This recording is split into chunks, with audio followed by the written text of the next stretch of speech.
Hozirgi kundagi mahalliy mevalarga bo'lgan talab oshib bormoqda. Bunga sabab esa reklamaning o'rni juda muhimdir. To'g'ri yo'naltirilgan reklama investitsiyasi iste'molchini e'tiborini jalb qilishi, mahalliy mevalarga bo'lgan esa talabni oshiradi. Ushbu videoda shu haqida gaplashamiz. Reklama investitsiyasi mahalliy mevalarga bo'lgan talabni oshirishda muhim juda rol o'ynaydi. Avvalo, reklama orqali iste'molchilar mahalliy mevalarga foydali xususiyatlarni, tabiiy va sifat haqida ko'proq ma'lumotga ega bo'ladi.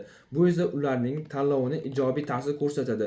Shuningdek, reklama mahalliy mevalarga import mahsulotlar bilan raqobatdosh qiladi.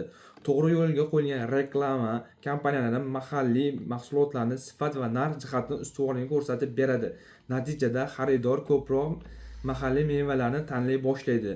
Bundan tashqari, reklama savdo hajmini oshiradi. Ijtimoiy tarmoqlar, bannerlar va turli xil aksiyalar orqali juda keng auditoriyaga ega bo'ladi. Talab oshishi fermalar va ishlab chiqarishning daromadini ko'paytiradi. Kelgusi sifat yanada yaxshiroq ishlab chiqaradi.